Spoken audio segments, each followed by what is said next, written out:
Hello everyone, BA first year political science second paper.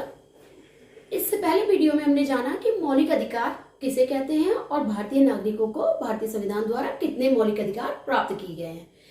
ये हमारा मौलिक अधिकारों पे दूसरा वीडियो है जिसमें हम जानेंगे विस्तृत रूप से एक एक मौलिक अधिकार के अंतर्गत कौन कौन सी अधिकार व्यक्ति को मिले हैं। तो आइए बात करते हैं सबसे पहले मौलिक अधिकार की, समानता का अधिकार या समता का अधिकार, जिसका वर्णन भारतीय संविधान में आर्टिकल 14 से लेके 18 तक किया गया है। आइए जानते हैं अनुच्छेद 14 में क्या कहता है। अनुच्छेद 14 विधि के समक्ष समानता। विधि के समक्ष समानता मतलब भारत के सभी नागरिक कानून की दृष्टि में समान होंगे।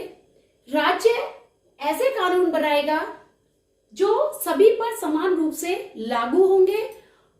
ऐसा नहीं कि कोई मंत्री होगा या कोई गरीब है या कोई बहुत अमीर है तो उनके साथ कानून अलग अलग तरीके से व्यवहार करे। विधि के समक्ष जो भी जाएगा वो उनके समानता का बर्ताव उनके साथ किया जाएगा।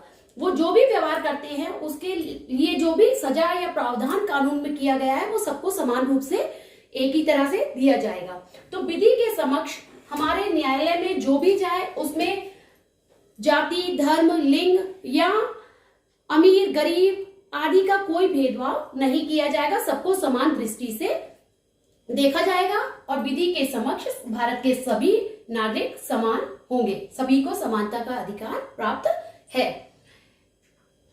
दूसरा हमारा जो समानता का अधिकार है वो क्या है। अनुच्छेद 15 धर्म, वंश, जाति, लिंग और जन्म स्थान के आधार पर भेदभाव नहीं किया जाएगा। मींस भारत में जो भी व्यक्ति हैं, जो भी निवास करते हैं, उन सबको समान दृष्टि से देखा जाएगा। किसी भी सार्वजनिक स्थान पर किसी के साथ कोई भेदभाव नहीं किया जाएगा कि मान लीजिए कि कोई महिला है या पुरुष का भेदभाव या कोई सवर्ण है या कोई दलित है, इसका कोई भेदभाव नहीं किया जाएगा। सबको समान दृष्टि से देखा जाएगा। यदि किसी भी व्यक्ति के साथ कोई भेदभाव किया जाता है तो उसे ये अधिकार है कि वो न्यायालय में जाए और अपने समानता का अधिकार प्राप्त करे। तो अनुच्छेद 15 क्या कहता है। धर्म, वंश, जाति, लिंग के आधार पर भेदभाव समान या सबको समान देखा जाएगा, कोई भेदभाव नहीं किया जाएगा।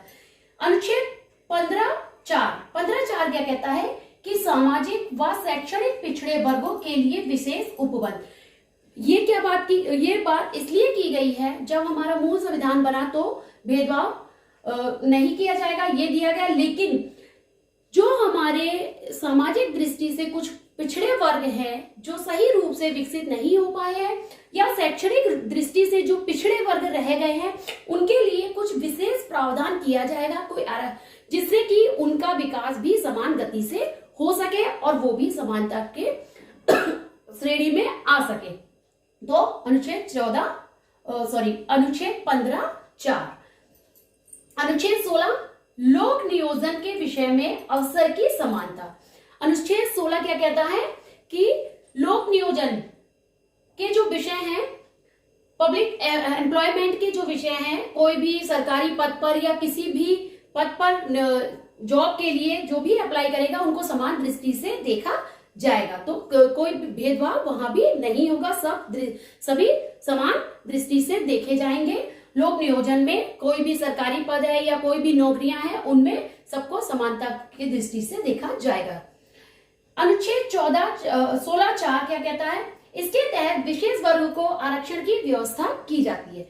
जैसा कि हमने अनुच्छेद 15.4 में देखा कि जो सामाजिक दृष्टि से, शैक्षणिक दृष्टि से पिछड़े वर्ग थे उनके लिए कुछ विशेष प्रावधान किया जाएगा। तो इसका मतलब ये नहीं है कि समानता के कानून का अधिकार का उल्लंघन हो रहा है, बल्कि उन विशेष जो पिछड़े हुए वर्ग हैं उनको भी समानता में लाने की कोशिश की जा रही है। इसीलिए विशेष हितों की रक्षा के लिए राज्य सरकार व भारत सरकार कोई कुछ प्रावधान कर सकती है। उसी के तहत ये प्रावधान है कि आरक्षण की व्यवस्था करके इन वर्गों को समानता की दृष्टि से बराबर किया जा सके। अनुच्छेद 17 कहता है अस्पृश्यता का अंत। अस्पृश्यता में अनटचेबिलिटी, छुआछूत, जो हमारे समाज में वर्षों से पुरानी एक बुराई चली आ रही थी जहां लोग एक दूसरे को छुआछूत और अछूत मानते थे, उसका अंत इस अनुच्छेद के अंतर्गत किया जाता है। अगर वर्तमान समय में कोई भी किसी के साथ किसी भी प्रकार का अस्पृश्यता करता है या छुआछूत आदि को देखा जाता है समाज में, तो उनके खिलाफ कार्यवाही की जाएगी। तो इस आर्टिकल 17 कहता है अस्पृश्यता का अंत। अनुच्छेद 18 उपाधियों का अंत।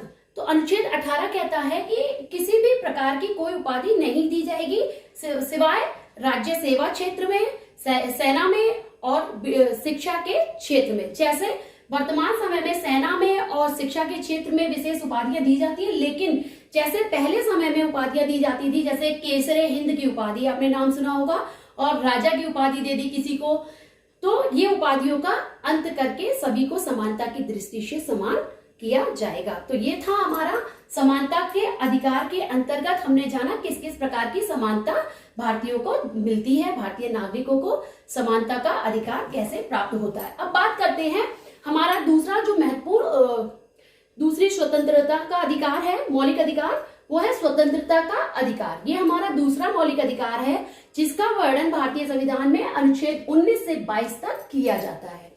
तो स्वतंत्रता अगर किसी से छीन ली जाए तो क्या व्यक्ति का सही विकास हो सकता है?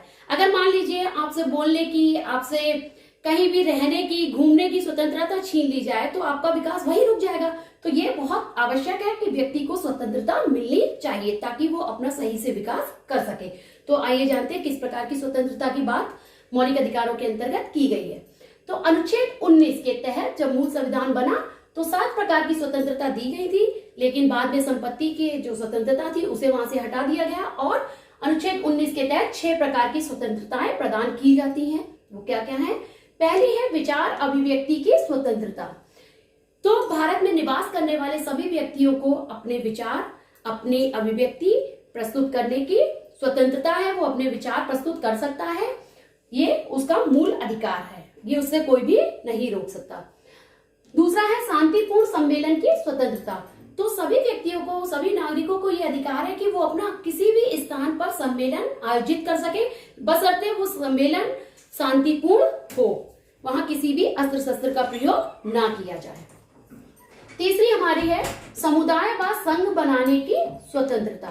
तो सभी को अपने अपनी कम्युनिटी, अपना संघ बनाने की स्वतंत्रता यहाँ मिलती है और वो उस संघ के लिए, अपने समुदाय के लिए विशेष कार्य कर सकते हैं। ये स्वतंत्रता नागरिकों को प्राप्त है।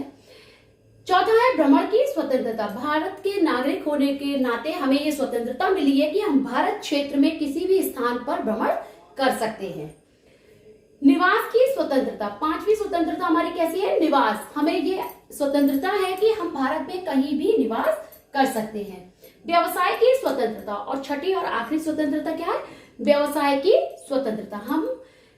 हमें स्वतंत्रता, हमें फ्रीडम है कि हम अपनी मर्जी से, अपनी कैपेबिलिटी, अपनी क्षमता के अनुसार अपना कोई मनपसंद व्यवसाय अपने लिए चुन सके। तो ये हमारी स्वतंत्रता हो जाती है जो आर्टिकल 19 के तहत वर्णित है भारतीय संविधान में। अब बात करते हैं अनुच्छेद 20। अनुच्छेद 20 क्या कहता है? अपराध के दोष सिद्धि। तो व्यक्ति जब अपराध करता है उस समय में भी उसका कुछ स्वतंत्रताएं उसे मिली है जिससे कि किसी का भी कोई व्यक्तित्व का हनन ना हो। तो जानते हैं अपराध के दोष सिद्धि के लिए क्या है स्वतंत्रता? कि जिस व्यक्ति का अपराध जिसने किया है उसे उसी समय के कानून के तहत सजा मिलनी चाहिए जब उसने अपराध किया था। मान लीजिए किसी व्यक्ति ने 2000 में अपराध किया, उस समय उस अपराध के लिए जो सजा थी वो 6 महीने थी, और मान लीजिए वर्तमान समय में वो सजा बढ़ गई है और अब वो सजा 12 महीने की हो गई है। तो उस व्यक्ति ने जब वो अपराध किया था उसी समय के आधार पर उसे सजा मिलनी चाहिए, ये उसका अधिकार है। दूसरा क्या है कि स्वयं के विरुद्ध गवाही देने के लिए बाध्य नहीं किया जाएगा।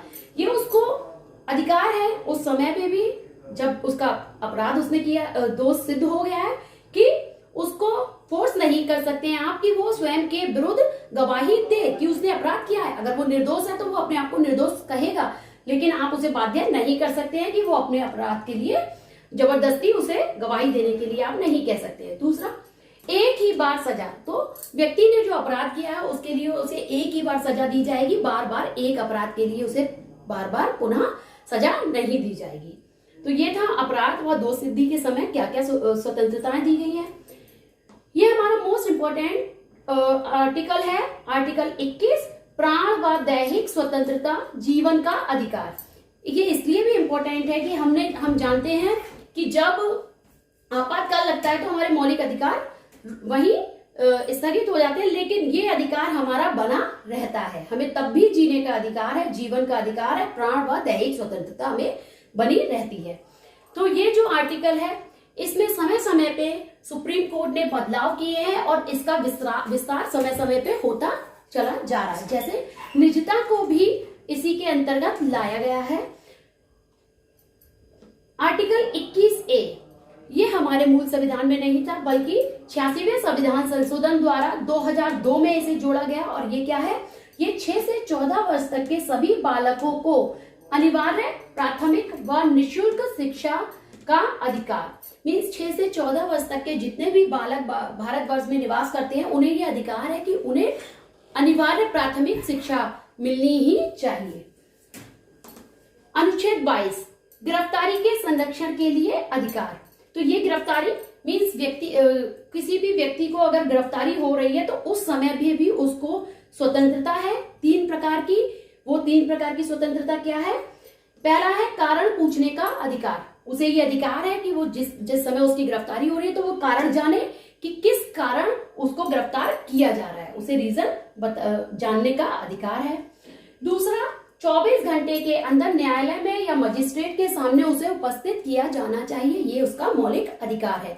किसी भी व्यक्ति को 24 घंटे से अधिक आप जेल में नजरबंद नहीं कर सकते हैं। ये उसके पास अधिकार है कि उसे 24 घंटे के अंदर ही मजिस्ट्रेट के सामने, जो भी नजदीकी न्यायालय होगा और मजिस्ट्रेट है उसके सामने उपस्थित करें ताकि उसका दोष सिद्ध हो।